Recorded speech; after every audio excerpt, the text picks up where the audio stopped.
The acrid smell of burning metal and synthetic fuel filled Brian's nostrils as consciousness slowly returned to him. Pain radiated from his left shoulder, a hot, throbbing sensation that seemed to grow with each labored breath.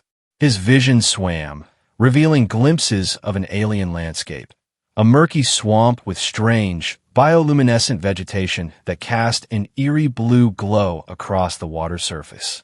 Thick fog hung low, obscuring the distance, but he could make out the wreckage of his scout ship half submerged in the muck about 20 meters away. Status report. He croaked to his wrist communicator, only to receive crackling static in response. The device had been damaged in the crash, its screen cracked and flickering weakly. Brian tried to push himself up with his right arm, but the movement sent a fresh wave of agony through his body. Looking down, he saw his flight suit torn open at the shoulder, revealing a deep gash that oozed crimson blood. He fumbled for his emergency medkit, but found the compartment at his hip crushed. The few remaining compression bandages were soaked through with swamp water, useless for treating the wound. His fingers grew slick with blood as he tried to apply pressure. "Just perfect," he muttered, teeth clenched against the pain. Command had assured him this planet was uninhabited, just a routine mapping mission of Sector ZX-9. The sudden missile barrage that had taken out his engines suggested otherwise. Either Command's intelligence was wrong, or they had deliberately sent him into hostile territory without warning. As the fog shifted, Brian became aware of a strange sensation, the feeling of being watched. He reached for his sidearm, but found the holster empty. The crash must have dislodged it. Defenseless and injured, he scanned the murky surroundings, his training kicking in despite the blood loss, making him lightheaded. That's when he saw her. A slender silhouette emerged from between two phosphorescent fungi. At first, Brian thought the blue tint to her skin was a trick of the light, but as she stepped closer, he realized her epidermis was indeed a pale azure color. Her movements were graceful, almost predatory, as she approached. Long, flowing hair the color of molten copper framed a face with features almost human, yet unmistakably alien. Eyes slightly too large, pupils vertical like a cat's, cheekbones sharply angular. She wore what appeared to be a form-fitting bodysuit of some metallic fabric, with various instruments and vials attached to a belt at her waist. A medical insignia of some kind was emblazoned on her shoulder. At least, Brian assumed it was medical, as it resembled a double helix structure. "Stay back," Brian warned, his voice weaker than he intended. He pushed himself backward, wincing as his wounded shoulder scraped against a rock. The alien woman tilted her head, studying him with unnerving intensity. Her eyes fixed on his bleeding shoulder, and something like fascination sparked in her gaze. She stepped closer, seemingly unafraid. "I said stay back."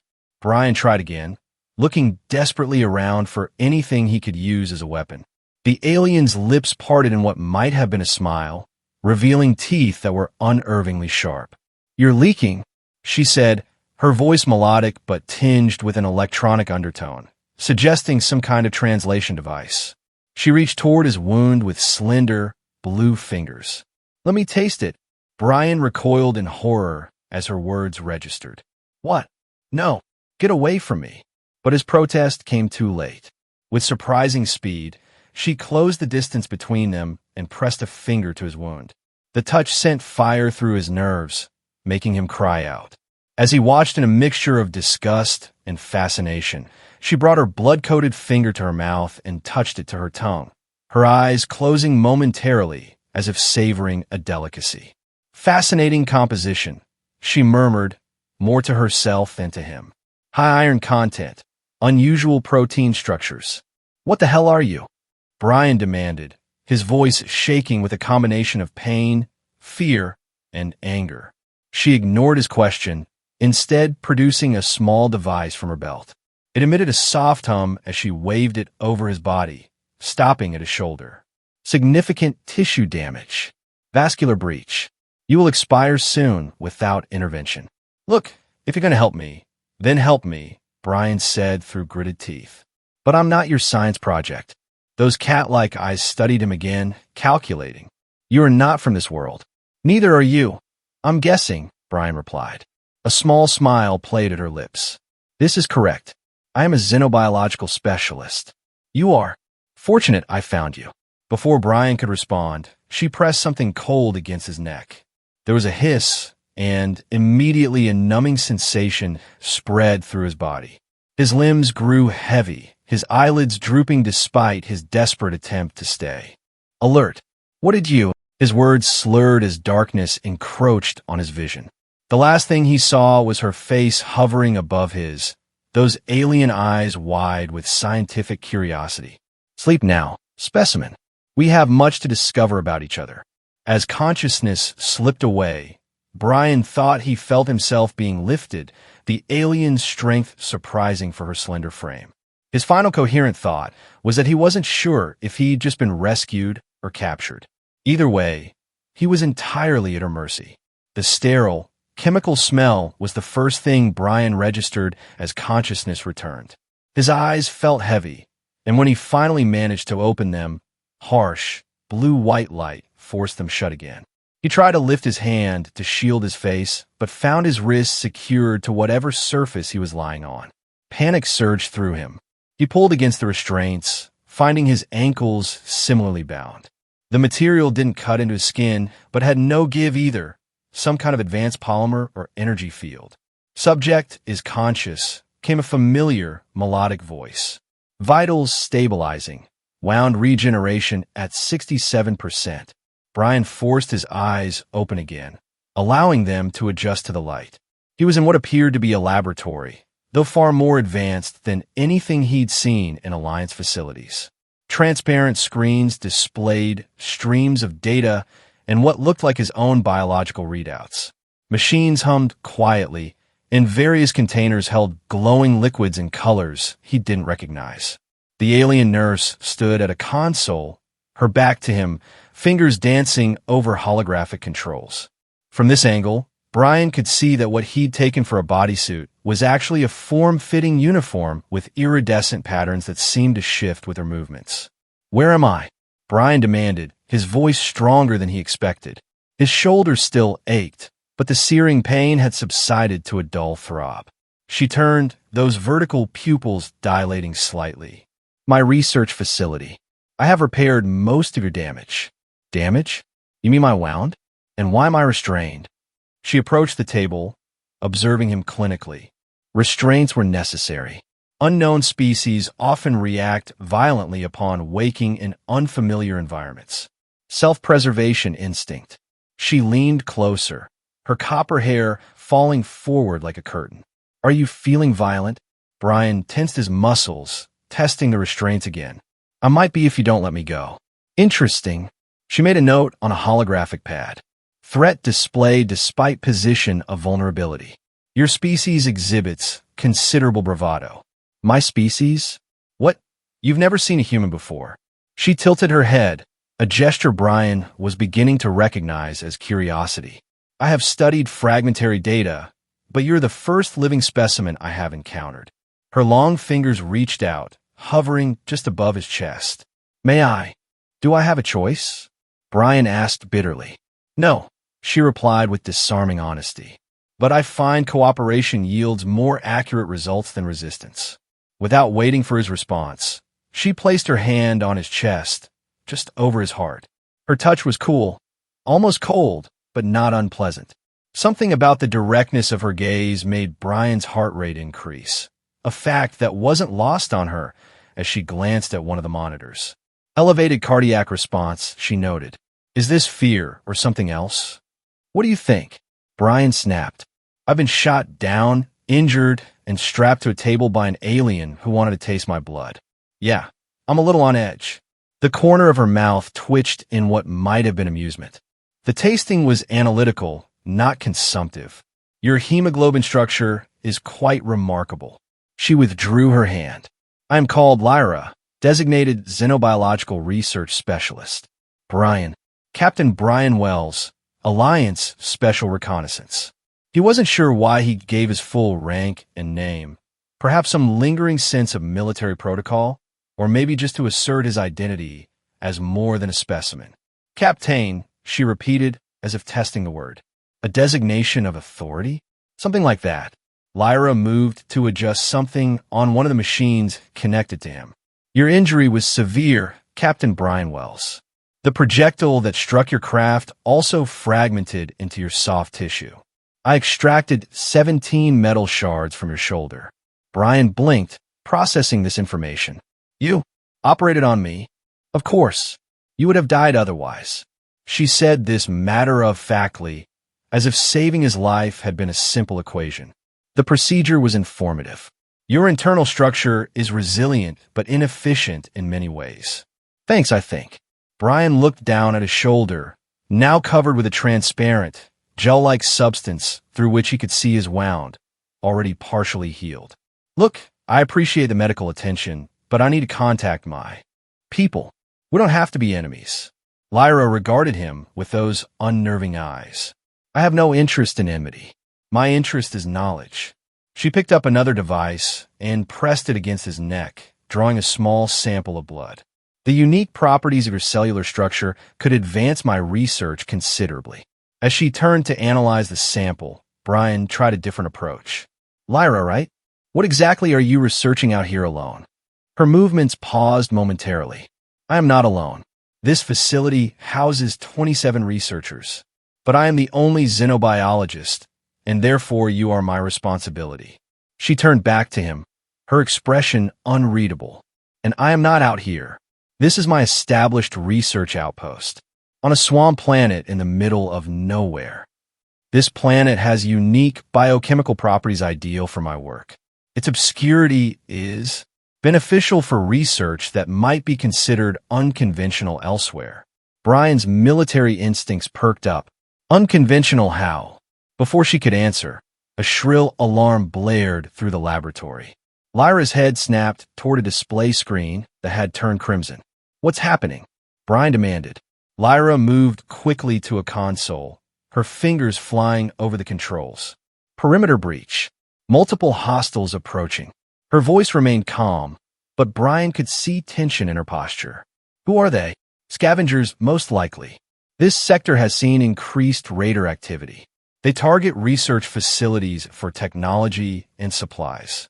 She glanced at him, calculation evident in her gaze. They are particularly interested in unique specimens. A violent explosion shook the room, causing several containers to topple from shelves. Lyra steadied herself against the examination table. They're inside the facility, she said, a new urgency in her voice. She looked at Brian, clearly weighing options. If they find you, your fate will be considerably worse than being my research subject. Then untime me, Brian urged. I can help defend this place. Lyra hesitated, another explosion rocking the facility. Alarms continued to wail, and now Brian could hear distant sounds of weapons fire and shouting. Your assistance would increase survival probability, she finally conceded, pressing a sequence on her wrist device. The restraints around Brian's wrists and ankles dissolved into nothing. He sat up quickly, ignoring the twinge in his shoulder. I need a weapon. Lyra reached beneath the examination table and retrieved what looked like a pistol, though its design was unlike any Alliance weapon Brian had seen. She handed it to him grip first. Neural disruptor. Point and discharge. It will incapacitate most biological entities. Brian tested the weight of the weapon, finding the trigger mechanism intuitive enough. What's your plan? The laboratory must be secured. My research cannot fall into their hands. She moved to a storage unit and began removing various vials, placing them in a containment case. Then we evacuate to the secondary facility. As if on cue, the laboratory doors hissed open. A massive figure stood in the entrance, a reptilian humanoid in mismatched armor, wielding what was unmistakably a military-grade pulse rifle. Behind it, two more alien figures moved into view, their features obscured by breathing apparatus. Down! Brian shouted, tackling Lyra to the floor as the reptilian raider opened fire. Energy pulses tore through the space where they had been standing, shattering equipment and setting off secondary explosions. From their position behind the examination table, Brian returned fire. The neural disruptor emitted a high-pitched whine as it discharged, striking the lead raider square in the chest. The creature convulsed, its weapon clattering to the floor, but its companions continued their advance. "The case," Lyra said urgently, pointing to the containment unit she dropped when Brian pulled her down. "It contains irreplaceable research samples." Brian cursed under his breath. "Cover me." To his surprise, Lyra produced a second weapon from her belt and began firing with remarkable accuracy, forcing the raiders to take cover. Brian used the opportunity to lunge for the case, gripping it with his good arm before diving back behind their makeshift barricade. "Exit strategy?" he asked, passing her the case. "Emergency transport pad, 2 corridors east," she replied, securing the case to her belt. "But the route will be compromised." Another explosion, closer this time, sent tremors through the floor. The lights flickered, plunging the laboratory into momentary darkness before emergency illumination activated, bathing everything in a red glow. "No choice," Brian decided. "We move now or not at all." Lyra nodded, her copper hair now appearing blood red in the emergency lighting. "Follow me." They made their way to a secondary exit at the rear of the laboratory, Lyra inputting a security code to unlock it. The door slid open to reveal a corridor where 2 other researchers, both with the same blue skin tone as Lyra but wearing different uniforms, lay motionless on the floor. Lyra checked them quickly, her expression unchanged. Dead. Brian's respect for her composure grew. She clearly wasn't a soldier, but she maintained focus under pressure. "Which way?" She pointed right, through the biostorage chamber, then left to the evacuation area. They moved quickly but cautiously, Brian taking point with the disruptor while Lyra watched their backs. The corridors were a maze of advanced technology, now in various states of destruction. Fires had broken out in several areas, and broken conduits sparked dangerously. As they approached an intersection, Brian held up his hand, signaling Lyra to stop. Voices echoed from around a corner, rough, guttural sounds that the translation technology in his ear couldn't fully process. He peered carefully around the edge. 3 more raiders, different species from the first group, but equally well-armed, were ransacking what appeared to be a supply room. Brian pulled back and whispered, 3 hostiles armed. "Is there another way around?" Lyra shook her head. "Not without backtracking. Then we fight through. Stay close to me." He didn't wait for her response, stepping out with the disruptor raised and firing in quick succession. His first shot caught one raider in the back, dropping it instantly. The second raider was quicker, returning fire as it dove for cover. Energy pulses sizzled past Brian's head, close enough that he could feel their heat. Lyra moved with unexpected agility, rolling forward and coming up with her weapon trained on the third raider, who had been trying to flank them. Her shot struck true, and the creature collapsed with a pain screech. The remaining raider, cornered and outgunned, made a desperate charge. Brian's disruptor clicked empty. The weapon apparently had limited charges, forcing him to meet the attack head-on. He sidestepped the raider's first swing, using its momentum to drive it into the wall. Pain flared in his injured shoulder as he grappled with the creature, its strength surprising. A flash of blue and copper entered his peripheral vision as Lyra joined the fray, jabbing something into the raider's neck. The creature went rigid, then slumped to the floor. "Neurotoxin," she explained, retrieving her injector. "Fast-acting, but temporary." Brian nodded his thanks, retrieving a weapon from one of the fallen raiders. This should work better than the disruptor. They continued their desperate flight through the crumbling facility, encountering more signs of destruction, but fortunately, no more raiders. When they finally reached the evacuation area, Brian understood why. The transport pad had been deliberately sabotaged, its control systems destroyed and power core removed. "They planned this well," Lyra observed, examining the damage. "They wanted to ensure no one escaped with research materials. Is there another way out? A vehicle bay, maybe?" Lyra considered this. "The auxiliary landing pad. 1 level up, north quadrant. If any scout vessels remain." Another explosion, massive enough to make the entire structure shudder, interrupted her. Dust and debris rained from the ceiling. That was a demolition charge, Brian assessed. They're bringing down the facility. We need to move now. They sprinted to the nearest emergency stairwell, the structure around them groaning as support systems failed. Brian's military training told him they had minutes at most before the entire complex collapsed. The auxiliary landing pad was chaos. Bodies of researchers and security personnel littered the area, and most of the vessels were either destroyed or already gone. A single scout ship remained, its boarding ramp extended. "Can you fly that?" Brian asked as they raced toward it. "Basic navigation only," Lyra replied. "Combat maneuvers are not in my skill set." "Then I'll fly. You navigate." They reached the ship just as another series of explosions rocked the facility. The landing pad began to tilt as structural supports gave way. Brian rushed to the cockpit, grateful to find the controls somewhat similar to Alliance vessels.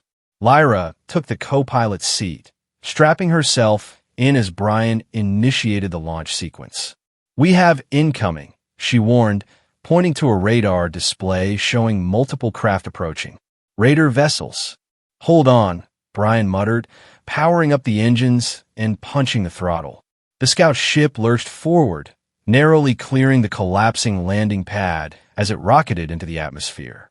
Behind them, the research facility imploded in a spectacular cascade of explosions, the shockwave buffeting their small craft. The raiders gave chase, energy weapons flaring to life and peppering the space around them. Brian pushed the scout ship to its limits, weaving through swamp canopies and rock formations in hopes of losing their pursuers. A lucky shot from behind struck their port engine, sending them into a barely controlled spin. "Brace for impact," he shouted, fighting the controls as the ground rushed up to meet them. The crash landing was violent but survivable, the scout ship plowing through dense vegetation before coming to rest in a clearing. Smoke billowed from the damaged engine, and warning lights flashed across the control panel. Brian's head had struck the console during impact, opening a gash on his forehead that dripped blood onto the controls. Beside him, Lyra appeared dazed but largely unharmed, protected by her restraints. "You're leaking again," she noted, her voice slightly unsteady. She reached out, touching his forehead with gentle fingers. This time, Brian didn't pull away when she brought her bloodied fingertip to her lips. Still fascinating, despite everything. He found himself chuckling at the absurdity of their situation. "We need to move before they track the crash site." They gathered what supplies they could from the ruined ship: emergency rations, a medical kit, and a few energy cells for their weapons. The swamp around them was dense and disorienting, fog rolling in as the planet's sun began to set. "There's an abandoned monitoring station 3 kilometers northeast," Lyra said, consulting a small device from her belt. "Primitive, but it will provide shelter." They set off through the alien landscape, Brian's military training and Lyra's knowledge of the terrain making them an effective team despite their injuries and exhaustion. As darkness fell, bioluminescent flora lit their path in eerie blues and greens, reminding Brian of Earth's deep oceans. "Why were you really on this planet?" he asked as they trudged through the muck. "This doesn't seem like a standard research outpost." Lyra was silent for a moment. "My work involves evolutionary adaptation to extreme environments. This planet's unique radiation patterns create accelerated mutation rates that would take millennia to occur naturally elsewhere." She glanced at him. What Alliance Special Reconnaissance was truly doing in this sector is equally questionable. Brian couldn't argue with that. Mapping mission had been the official briefing, but he'd suspected there was more to it. The Alliance didn't send top pilots into uncharted space just to take pictures. "Truthfully, I don't know," he admitted. "I follow orders, fly where they tell me." "A convenient absolution of responsibility," Lyra observed. The comment stung more than Brian expected. "And what about you?" Those raiders knew exactly what they were looking for. "Your research must be valuable to someone." Before she could respond, a distant humming sound caught their attention. "Aircraft engines." "Down," Brian hissed, pulling Lyra into the shelter of a massive fungal growth. They pressed together in the confined space, barely breathing as searchlights swept the area overhead. One beam passed directly over their hiding spot, but moved on without pausing. When the sound of engines finally faded, Brian became acutely aware of their proximity. Lyra's body was cool against his, her breathing soft against his neck. In the glow of the bioluminescent plants, her blue skin took on an ethereal quality. "They will establish a search grid," she whispered. "We must reach the station before they locate us." Brian nodded, reluctantly pulling away from their hiding spot. They continued their trek through the swamp, pushing through exhaustion and the increasing cold of the alien night. By the time the monitoring station came into view, a low, dome-shaped structure partially reclaimed by vegetation, both were soaked and shivering. The station's door was sealed but yielded to Lyra's override codes. Inside, emergency lighting flickered to life, revealing a small, Spartan facility clearly designed for temporary occupation. Basic monitoring equipment, most of it outdated, lined one wall. A small living area with minimal comforts occupied the rest of the space. "It's not much, but it will hide our thermal signatures," Lyra said, sealing the door behind them. Brian sank onto a bench, the adrenaline finally wearing off and allowing pain to reassert itself. His shoulder wound had reopened during their flight, and fresh blood stained his tattered uniform. The gash on his forehead throbbed in time with his heartbeat. Lyra noticed his condition and immediately went to work, retrieving the medical kit they'd salvaged from the ship. "Remove your upper garments," she instructed. "I need to redress your wounds." Too exhausted to argue, Brian complied, wincing as the fabric peeled away from his injured shoulder. Lyra worked with practiced efficiency, cleaning the wounds with an antiseptic solution that burned like fire but quickly numbed the area. "You're quite resilient," she commented as she applied a fresh healing gel to his shoulder. "Most species would be incapacitated by such injuries." "Human stubbornness," Brian replied through gritted teeth. "We're not known for staying down." A ghost of a smile touched Lyra's lips. "So I observe." She finished with the shoulder and moved to the head wound, her touch surprisingly gentle as she cleaned away the dried blood. "This will also need closing." She produced a small device from the kit, which emitted a faint blue light when activated. As she ran it along the gash on his forehead, Brian felt an odd, tingling sensation, and the pain began to subside. "Cellular regenerator," she explained. "Not as sophisticated as my laboratory equipment, but it will prevent infection and accelerate healing." When she finished treating his injuries, Brian noticed for the first time that she hadn't escaped unscathed either. A tear in her uniform revealed a wound on her side, the skin around it a darker blue than normal. What caught his attention, however, was the fluid seeping from the injury, not red like human blood, but a luminescent, pale blue liquid. "You're injured too," he said, reaching for the medical kit. Lyra seemed surprised by his concern. "It is minor. Self-repair will suffice." "Let me help," Brian insisted, already selecting the appropriate supplies. "Consider it data collection on human medical techniques." That scientific framing seemed to persuade her. She sat beside him on the bench, carefully adjusting her uniform to expose the wound. It was a clean laceration, probably from flying debris during their escape.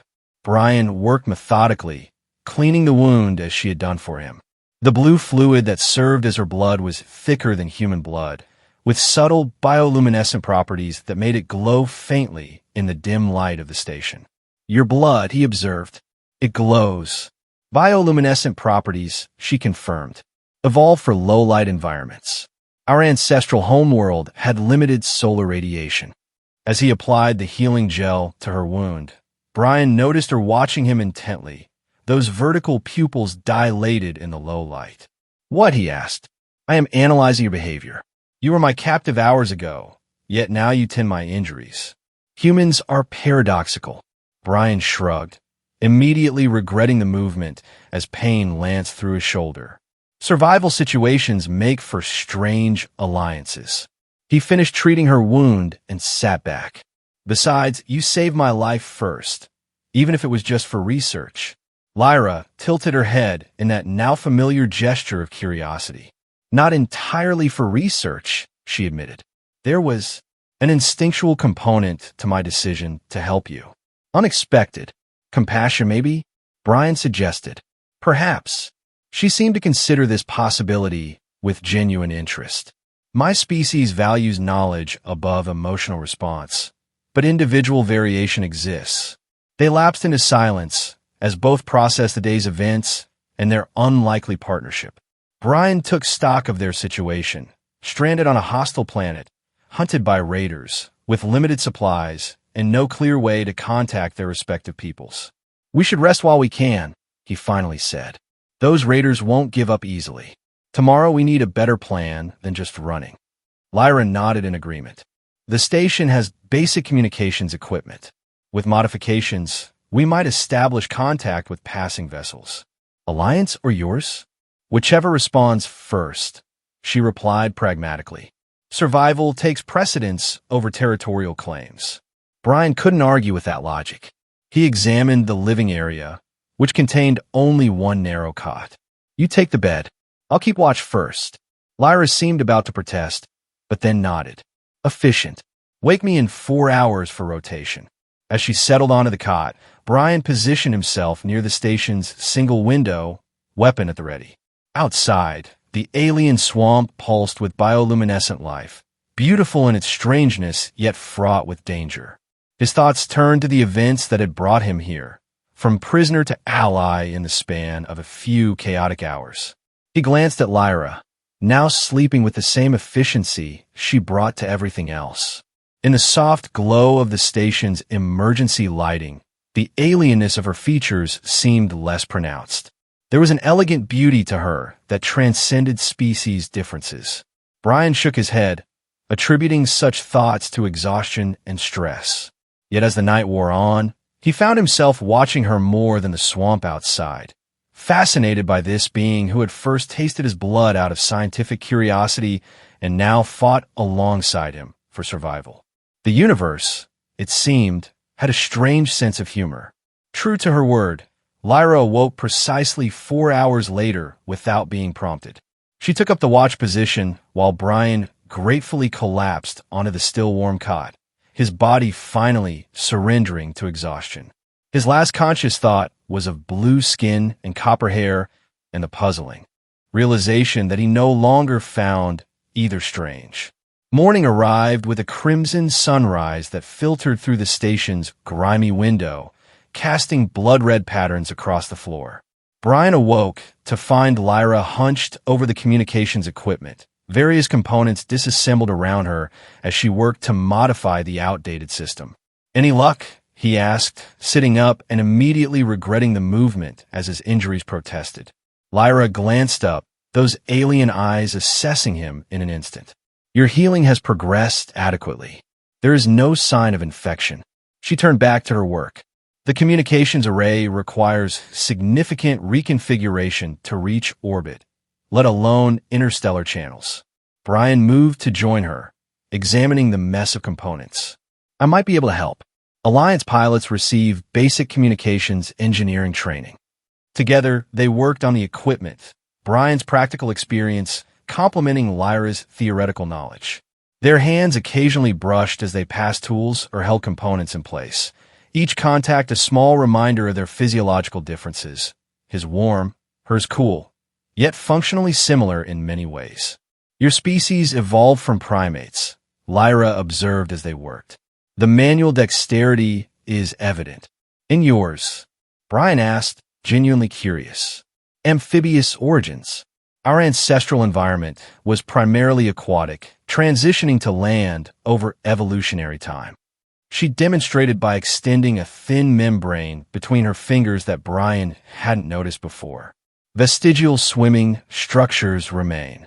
The hours passed as they worked, their conversation shifting between technical matters and cautious exchanges of information about their respective species and worlds. Brian found himself enjoying the intellectual challenge of communicating across such vast biological and cultural differences. By midday, they had cobbled together a functioning transmitter capable of reaching low orbit. The signal was weak, but might be detected by passing vessels if they knew what frequency to scan. Now we wait, Brian said, sitting back and rubbing his stiff neck. And remain vigilant, Lyra added, checking the energy levels on their salvaged weapons. The raiders will not have abandoned their search.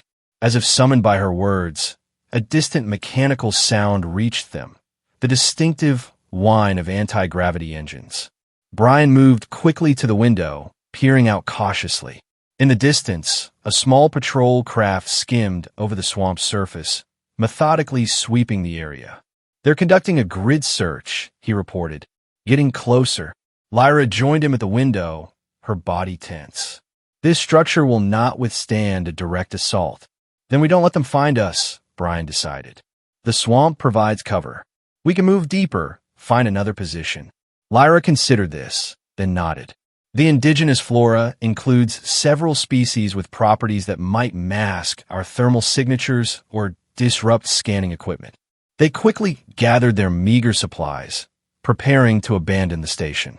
As Lyra secured the research samples she'd preserved through their escape, Brian noticed her handling one vial with particular care, a container holding what appeared to be human blood. "His blood. Still studying me?" he asked, gesturing to the vial. Lyra met his gaze without embarrassment. "Your physiological responses to this environment provide valuable data. Few humans have been documented in such conditions. Is that the only reason?" The question slipped out before Brian could reconsider it. Those vertical pupils dilated slightly. "Scientific inquiry is my primary motivation." A pause. "But I acknowledge a personal interest has developed." Before Brian could respond to this surprising admission, the station's proximity alarm blared, a short, urgent sound that cut off abruptly as Lyra silenced it. "Multiple contacts," she whispered, checking a small scanner. Surrounding the station. They were trapped. Brian's mind raced through options, each worse than the last. The station had only one entrance, now presumably covered by raiders. The walls were too thick to breach quickly. The communications equipment might reach orbit, but help would never arrive in time. "The ventilation system," Lyra suddenly suggested. "It connects to an external filtration unit 20 meters from the structure." Brian examined the narrow vent she indicated. "It's tight, but we might fit." He turned to her. "You go first. If I get stuck, at least you'll be clear." Lyra started to object, but recognized the logic. With her more slender build, she had better odds of navigating the confined space. They quickly removed the vent cover, and Lyra slipped inside with surprising agility, the containment case secured to her belt. Brian was about to follow when the station's door exploded inward, the concussive force throwing him against the wall. His vision blurred from the impact, but he could make out three armed figures entering through the smoke, the same reptilian species they'd encountered at the research facility. Acting on instinct, Brian raised his weapon and fired, catching the lead raider in the shoulder. The creature hissed in pain, but didn't fall, returning fire with its own energy weapon. Brian dove behind the communications console as blasts tore into the equipment, sending sparks and debris flying. "Lyra, go!" He shouted toward the vent, hoping she could hear him. "I'll catch up." Whether she heard or not, Brian had no time to confirm. The raiders were advancing, their fire becoming more precise as the smoke cleared. He counted his remaining energy cells. 3 shots left, not nearly enough to take down all 3 attackers. He needed a diversion. Spotting the station's power regulator, Brian aimed and fired. The blast struck true, causing a cascade failure that plunged the station into darkness. Secondary systems sparked and smoked, creating momentary confusion among the raiders. Brian used the chaos to make his move, firing his remaining shots blindly toward the intruders before lunging for the ventilation shaft. He could hear angry hisses and shouts behind him as he squeezed his larger frame into the narrow passage, his injured shoulder scraping painfully against the metal walls. The shaft was a tight fit, forcing him to use his elbows to propel himself forward inch by agonizing inch. The metal around him grew hot as energy blasts struck the exterior of the vent, the raiders having quickly deduced his escape route. Just when Brian thought he might become trapped in the suffocating darkness, the shaft widened slightly and angled downward. He emerged abruptly from an external vent, tumbling onto the soggy ground of the swamp. Lyra was waiting, crouched behind dense vegetation, weapon ready. Her eyes widened slightly at his disheveled appearance. Uniform torn further, fresh blood seeping through the bandages on his shoulder. "You have an impressive talent for becoming damaged," she observed, helping him to his feet. "Part of my charm," Brian gasped, the exertion having reopened his wounds. "We need to move. They'll be right behind us." They plunged deeper into the swamp, Lyra leading them through paths that seemed indistinguishable to Brian, but clearly followed some pattern she recognized. The further they went, the more alien the landscape became. Giant fungi formations towered overhead, and strange, amphibious creatures scattered at their approach. When they finally stopped to rest, hidden within a hollow formed by the massive roots of a tree-like organism, both were exhausted and soaked with a mixture of swamp water and their respective bodily fluids. Red for him, luminescent blue for her. "Your wound has reopened," Lyra noted, examining Brian's shoulder with clinical precision. "The cellular regeneration process has been disrupted." Brian leaned back against the root structure, trying to steady his breathing. "Nothing we can do about it now." The med kit was left behind. Lyra hesitated, then reached for the containment case at her belt. "I have something that may help, but it is experimental." She removed a small vial containing a viscous, purple substance that seemed to shimmer with its own inner light. "This is a synthetic healing agent developed in my laboratory. It accelerates tissue regeneration significantly." "What's the catch?" Brian asked, eyeing the substance suspiciously. "It was designed for my species' physiology. The effect on humans is untested." Brian weighed his options. His shoulder was bleeding freely now, and they couldn't afford to leave a blood trail for the raiders to follow. "What's the worst that could happen?" "Rejection reaction, systemic shock, tissue necrosis," Lyra listed clinically. "Potentially fatal outcomes." "You're really selling it," Brian said with a weak laugh. "But I don't see much choice." "Do it," Lyra nodded, carefully removing the seal from the vial. "This will be painful initially. Try not to vocalize your distress." Before Brian could respond, she poured the purple substance directly onto his exposed wound. The pain was immediate and intense, like liquid fire spreading through his veins. He bit down hard on his sleeve to stifle a scream, his body rigid with agony. Through watering eyes, he watched in horrified fascination as the wound began to bubble and steam, the edges of torn flesh knitting together with unnatural speed. The sensation shifted from burning pain to intense itching, then to a deep, pulsing ache that gradually subsided. When it was over, Brian examined his shoulder with disbelief. Where the ragged wound had been, there was now only a pink, tender scar, weeks of healing accomplished in minutes. "Remarkable," Lyra murmured, examining her handiwork. Her fingers traced the new scar tissue with scientific interest, but there was something else in her touch, a gentleness that seemed at odds with her clinical demeanor. "Thanks," Brian said, catching her hand in his. The contact seemed to surprise her, those alien eyes widening slightly. "I mean it, Lyra. You've saved my life twice now." She didn't pull away immediately, her cool blue fingers contrasting with his warm, human hand.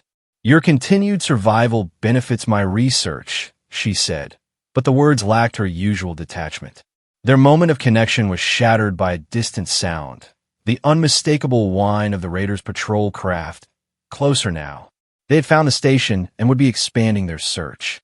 "We need a plan beyond just running," Brian said, reluctantly releasing her hand. "They have the advantage in numbers and equipment." Lyra nodded, her expression thoughtful. "There is a geological formation 3 kilometers west, a network of caves within a mineral deposit that disrupts most scanning technology.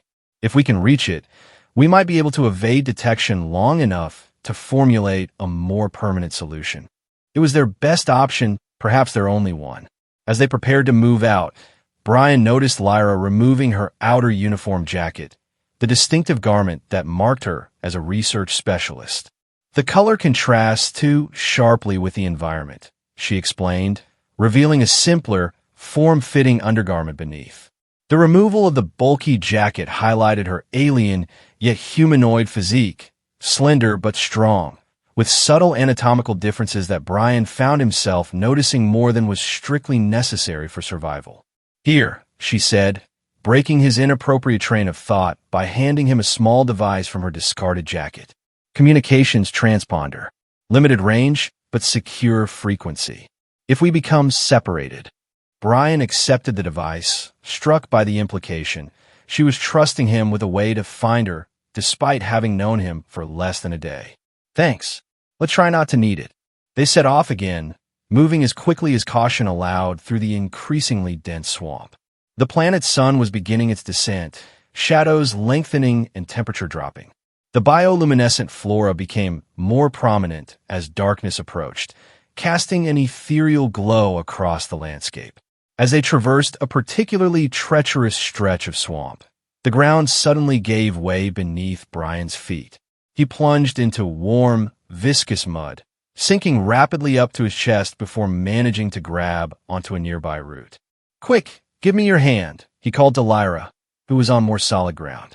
She rushed to him, extending her arm, but their fingertips barely touched before the root Brian was clinging to snapped. He sank further, the mud now reaching his neck. With remarkable speed, Lyra pressed herself flat on the ground and extended her entire arm into the mud, her fingers finding Brian's wrist and gripping with surprising strength. Slowly, methodically, she pulled him from the sucking mud until he was able to crawl on solid ground beside her. Both lay there for a moment, breathing heavily from the exertion. Brian was covered head to toe in the swamp mud, which had a strange, metallic smell. "This is not optimal," Lyra observed, examining the mud coating. "The substance contains trace minerals that may enhance thermal signatures." "In other words, we're literally glowing for their scanners now," Brian translated grimly. "Correct. We must find water to remove it." They altered their course slightly, heading toward what Lyra identified as a freshwater tributary. The sound of running water soon confirmed they were on the right track, but as they approached the stream, another sound reached them, voices speaking in the same guttural language Brian had heard at the research facility. They froze, crouching low among the dense vegetation. Through gaps in the foliage, they could see a raider patrol had set up a position at the very water source they needed to reach. 3 reptilian figures scanned the surrounding area with handheld devices, while a fourth worked on what appeared to be a communications array. "They're establishing a perimeter," Brian whispered, "cutting off access to clean water and high ground." Strategic, Lyra acknowledged. "They anticipate our needs and movements." The mud was beginning to dry on Brian's skin, cracking and flaking off in places. He could feel it itching, and worse, he knew it would make them easy to track. "We need a distraction," he decided. "Something to draw them away from the water long enough for us to clean up and move on." Lyra reached in her belt pouch and removed a small, silver sphere. "Pheromone decoy, designed to attract indigenous predator species." At Brian's alarmed look, she added, "Minor predators only. Sufficient to cause confusion, but not lethal threat." "Clever," Brian admitted. "How do we deploy it?" "It must be activated and thrown at least 50 meters from our position." Brian studied the layout of the area, formulating a plan. "I'll circle around those rock formations to the east. When I signal, activate the decoy and throw it northwest of their position.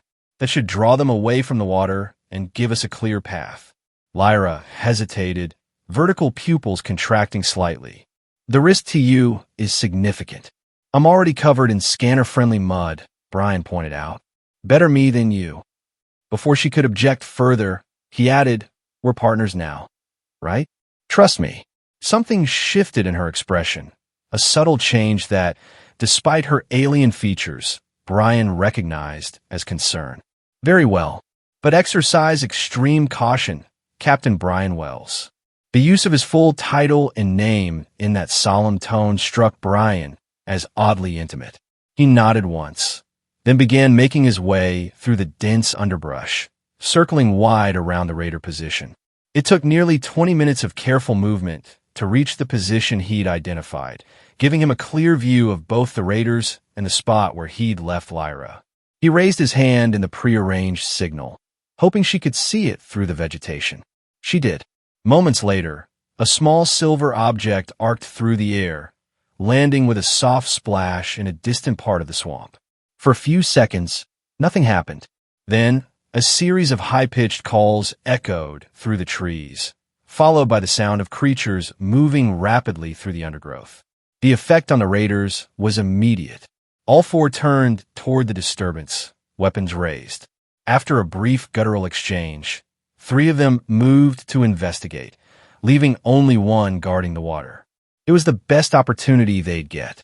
Brian watched as Lyra emerged silently from her hiding place, approaching the remaining guard from behind. Her movements were fluid and precise as she extracted another of her medical injectors and pressed it against the creature's neck. The raider collapsed without a sound. Brian rushed to join her at the stream, both of them working quickly to wash away the telltale mud. The cool water was a relief against Brian's skin, which had begun to react with an uncomfortable rash to whatever minerals the swamp mud contained. "We have minutes at most," Lyra warned as she helped scrub mud from Brian's back, her touch efficient yet gentle on his irritated skin. "The pheromone effect is temporary." The intimacy of the situation was not lost on Brian. Here they were, a human and an alien, helping each other wash in a stream on a hostile planet, hunted by common enemies. It was absurd, yet somehow it felt like the most natural thing in the world when Lyra's fingers lingered on his shoulder, tracing the new scar where his wound had been. "Your body's response to the regenerative compound exceeds projections," she observed, professional interest mixing with something else in her voice.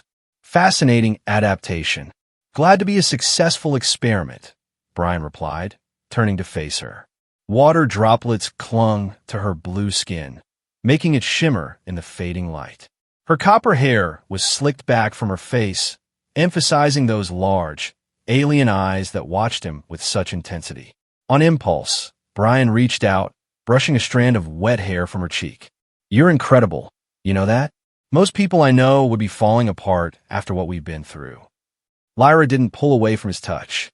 "My species values emotional regulation, but this experience has been challenging to process objectively." She hesitated, then added, "Your presence affects my standard protocols." Coming from her, Brian realized this was practically a declaration of profound emotional impact. Before he could respond, shouts erupted from the direction the raiders had gone. They were returning and angry. "Time to go," Brian said, grabbing their few belongings. "Which way to those caves?" Lyra pointed west, and they set off at a run, putting as much distance as possible between themselves and the returning raiders. They moved more quickly now, cleaned of the tracking mud and driven by the knowledge that their hunters were closing in. The landscape gradually changed as they ran, the swampy terrain giving way to rockier ground as they approached the geological formation Lyra had mentioned. The caves came into view as the last light of day faded, a series of dark openings in the face of a steep, mineral-streaked cliff. They were within 100 meters of the entrance when a patrol craft appeared over the tree line behind them, searchlights sweeping the ground. There was no time for subtlety now. They sprinted for the nearest cave opening, energy blasts from the craft's weapons sizzling the ground around them. Brian pushed Lyra ahead of him as they reached the cave entrance, shielding her with his body as a blast struck the rock face above them, sending debris raining down. They tumbled together into the darkness of the cave as a larger explosion outside caused a partial collapse of the entrance, sealing them in but also providing cover from their pursuers. Dust filled the air, making it difficult to breathe. Brian had landed on top of Lyra in their desperate dive for safety, their faces inches apart in the near-total darkness. He could feel her cool breath against his cheek, her body beneath his, alien yet familiar now. "Are you hurt?" he asked, voice rough from the dust. "Negative," she replied, her voice equally strained, "though your mass is compressing my respiratory structures." "Sorry," Brian said, rolling off her but keeping a hand on her arm in the darkness. "Can you see in here?" "My visual acuity in low light is superior to yours," she confirmed. The cave extends deeper. There appears to be a faint luminescence further in. She was right. As Brian's eyes adjusted, he could make out a soft, blue-green glow emanating from deeper within the cave system. With no other options, the entrance partially collapsed behind them and raiders outside. They made their way toward the light. The source of the glow revealed itself as they rounded a bend in the tunnel. Crystal formations embedded in the walls, ceiling, and floor, pulsing with gentle bioluminescence. The light was just enough to navigate by, casting their faces in an ethereal blue glow that made Lyra's skin seem to shimmer. "Remarkable," she murmured, examining the crystals.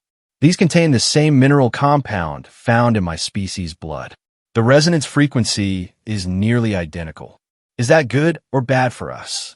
Brian asked, keeping his voice low. Sound carried strangely in the crystalline cavern. "Beneficial," Lyra decided. "The energy pattern will mask our life signs from standard scanners. It also explains why this area disrupts technology." They continued deeper into the cave system, following what appeared to be a natural tunnel that wound gradually downward. The crystal formations became more elaborate as they progressed, forming complex, almost architectural structures that defied natural explanation. "This wasn't formed by geological processes alone," Brian observed, touching one of the crystal columns. "These patterns are too regular." "Agreed," Lyra said, her scientific curiosity clearly piqued despite their dire situation. "Evidence of intelligent design or biological intervention." They entered a vast chamber where the crystals formed a dome overhead, reflecting and amplifying the bioluminescent light. In the center of the chamber was a pool of still, clear water that glowed with the same blue-green light as the crystals. "Water and shelter," Brian said, moving toward the pool. "If there's any place we can regroup and plan our next move, this is it." Lyra approached the pool cautiously, scanning it with one of her remaining devices. The water contains trace elements, but appears potable for both our physiologies. They refilled their water containers and took stock of their situation. Both were exhausted, injured, and running dangerously low on supplies. The raiders would likely be searching for a way into the caves, and without communications, they had no way to call for rescue. "We should rest while we can," Brian decided, setting up a makeshift camp near the pool. "Take shifts sleeping. Even if they find a way in, these tunnels will be difficult to navigate without knowing the layout."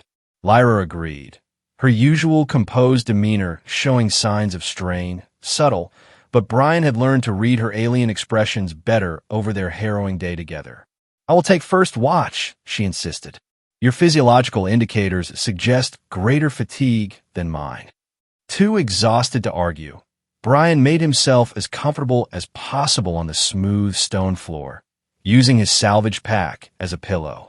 The soft glow of the crystals and the gentle sound of water droplets falling into the pool created an almost peaceful atmosphere, incongruous with the danger that had driven them here.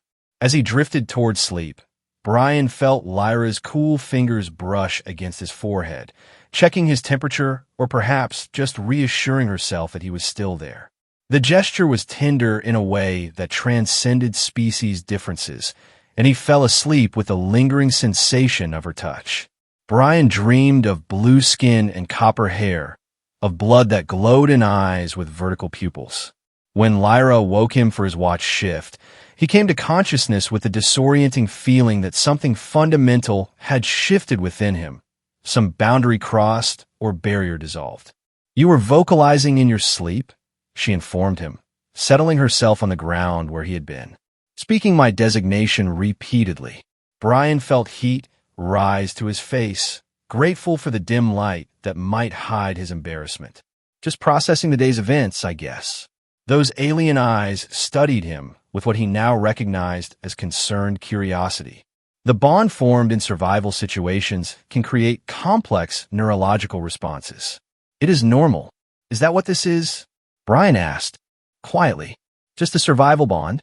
Lyra was silent for a long moment, her gaze dropping to where their hands rested inches apart on the stone floor. "I'm a scientist. I observe, analyze, and categorize. You, She hesitated, searching for words. "You define my categories, Captain Brian Wells." It was the closest thing to an admission of confusion, or perhaps deeper feelings, that he'd heard from her. Before Brian could respond, a distant sound echoed through the crystal chamber, the unmistakable report of energy weapons. "They found a way in," he said, instantly alert. "How long was I asleep?" 3 hours, 17 minutes, Lyra replied, already gathering their few belongings. The sound originated from the north tunnel, not our entry point. "They're surrounding the cave system," Brian realized, cutting off all possible exits. They moved quickly to the far side of the chamber, where 3 tunnel openings presented a choice of paths. The sound of weapons fire grew louder, accompanied by the guttural voices of the raiders echoing through the crystal formations. "Which way?" Brian asked, knowing they had seconds at most to decide. Lyra scanned the tunnels with her remaining functional device. "The center path descends further. The mineral concentration increases in that direction, which may provide additional shielding." Another explosion rocked the cave, closer this time. Small crystal shards rained down from the chamber ceiling. "Center it is," Brian agreed, taking Lyra's hand as they plunged into the tunnel. They ran deeper into the cave system, the tunnel narrowing and twisting as it descended. The bioluminescent crystals grew more concentrated, their light almost blinding in the confined space. Behind them, the sounds of pursuit grew fainter as the raiders struggled to navigate the complex maze of passages. The tunnel eventually opened into another chamber, smaller than the first, but even more spectacular. Here, the crystals had formed into what appeared to be a natural altar or platform at the center, surrounded by a ring of water that flowed in a continuous circuit around the chamber. "This is not natural formation," Lyra stated with certainty, examining the precise geometry of the structure. "This chamber was constructed. By who? Or what?" Brian wondered aloud, approaching the central platform. As his foot touched the water's edge, the entire chamber reacted. The crystals pulsed with sudden intensity, the light shifting from blue-green to a brilliant white that forced them to shield their eyes. The water began to vibrate, its surface rippling in complex patterns. "Brian," Lyra called out in warning, but it was too late. A column of light erupted from the central platform, enveloping both of them. Brian felt a strange sensation, as if his very molecules were being examined and cataloged. Beside him, Lyra experienced the same phenomenon, her blue skin taking on an almost translucent quality in the intense light. Just as suddenly as it had begun, the light receded, returning to its previous blue-green hue. Brian and Lyra stood frozen, uncertain what had just occurred. "Are you all right?" Brian asked, reaching for her. "I am. Functional," she replied, sounding slightly disoriented. That was some form of scanning technology, highly advanced. Before they could discuss it further, the chamber began to change around them. The water channel widened, cutting off their access to the tunnels they had entered through. The platform they stood on began to descend slowly, carrying them deeper into the planet's crust. "It's some kind of automated transport system," Brian realized, watching as the crystal walls slid past them. "Triggered by our presence. Or by our combined presence," Lyra suggested. "A human and my species together may have activated protocols dormant for millennia." The platform continued its descent for what felt like several minutes before finally coming to rest in a vast underground space unlike anything they had seen before. It was clearly artificial, a massive chamber with walls of polished metal and crystal, illuminated by the same bioluminescent technology, but harnessed and controlled to provide consistent light. At the center of the chamber stood what could only be described as a ship, sleek, organic in design, yet clearly built for space travel. Its hull gleamed with the same crystalline properties as the caves above, but formed into a vessel easily large enough for a small crew. "What is this place?" Brian breathed, awestruck by the discovery. Lyra moved toward the ship, her scientific curiosity overriding caution. "An ancient outpost, perhaps. My species has legends of precursor civilizations that explored this sector long before our recorded history. She examined markings on the hull. These symbols share structural elements with my ancestral language. Brian joined her, noticing how the ship seemed to respond to their proximity, subtle lights activating along its surface. You think your people built this? Not my people as they exist now, Lyra clarified, but perhaps ancestors or a common evolutionary branch. The technology is beyond our current capabilities. They circled the vessel, finding what appeared to be an entrance hatch that dilated open at their approach. Inside, the ship was surprisingly well preserved, as if time had barely touched it in what must have been centuries or millennia of dormancy. The control interfaces were unlike anything Brian had seen in Alliance vessels, but there was an intuitive logic to their arrangement. More importantly, the ship appeared to be powering up in response to their presence, systems activating one by one. This could be our way off the planet, Brian said, hope rising for the first time since their ordeal began. If we can figure out how to fly it. Lyra was examining what appeared to be the main control console, her fingers tracing patterns across its crystalline surface. The interface responds to bioelectric signatures. It is recognizing me to some degree. As they explored the vessel, a distant rumbling from above reminded them that the raiders were still searching the cave system. It would be only a matter of time before they discovered the chamber and the ancient ship. We need to figure this out quickly, Brian urged, joining Lyra at the console. Can you interpret any of these controls? She nodded slowly. There are similarities to theoretical models in our historical archives. This appears to be a navigation system, and these... She gestured to another section of the console. Power distribution and propulsion. Working together, they began to decipher the ship's systems, Brian's practical experience with spacecraft complementing Lyra's theoretical knowledge and partial cultural connection to the technology. Progress was slow but steady, until a massive explosion shook the chamber. Looking out the viewports, they saw raiders rappelling down into the vast space, having blasted their way through from above. The intruders reacted with visible shock at the sight of the ancient vessel, but quickly recovered, organizing themselves for an assault. We're out of time, Brian said, moving toward what they had identified as weapons controls. We need a launch now, ready or not. Lyra's hands moved across the navigation interface, the ship responding to her touch with increasing responsiveness, as if awakening fully from a long slumber. The vessel requires complete biosignature integration to achieve full function. Meaning what exactly? She turned to him, those vertical pupils dilated in the ship's interior lighting. It requires genetic material from both of us, combined, to recognize us as authorized pilots. Brian stared at her. Both of us? How? Another explosion rocked the ship as the raiders began firing at the hull, interrupting his question. Quickly, Lyra urged. She removed one of her remaining medical instruments, the same one she had used to take his blood sample what seemed like a lifetime ago. Your arm. Understanding dawned. Brian extended his arm without hesitation, wincing slightly as the device pierced his skin and extracted a small amount of blood. Lyra did the same to herself, her luminescent blue blood filling a separate chamber in the device.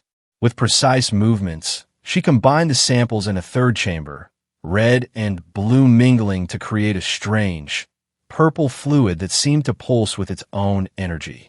This combined sample she placed into a receptacle on the control console that they had previously been unable to activate. The effect was immediate and dramatic. The entire ship surged with power, every system coming online simultaneously. The console beneath Lyra's hands reconfigured itself, symbols shifting into patterns that appeared more recognizable to her. It's working, she said, wonder evident in her voice. The ship recognizes the combined genetic pattern as authorization for full systems access. Outside, the raiders had reached the vessel and were attempting to breach the entry hatch, which had sealed behind Brian and Lyra.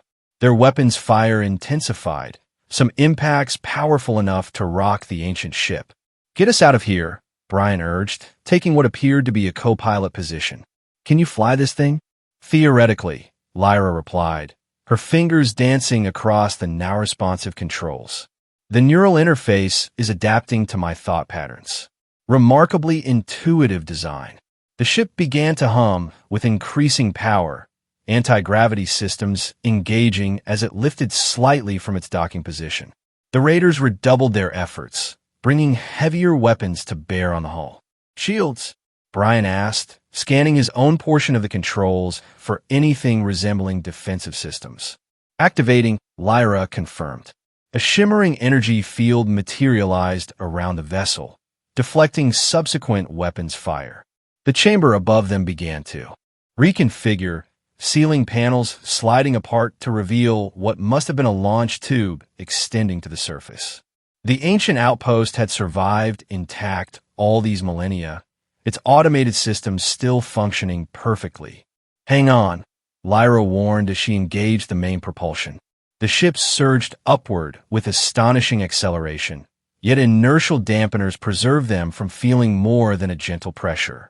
They rocketed through the launch tube and emerged onto the planet's surface, soaring into the night sky with effortless power. As they broke through the atmosphere into the blackness of space, both of them sat in stunned silence for a moment, processing their miraculous escape. The raiders' vessels were visible on the ship's sensors, launching from the surface in pursuit, but they were hopelessly outclassed by the ancient technology. "We did it," Brian finally said, laughing with the release of tension. "We actually made it."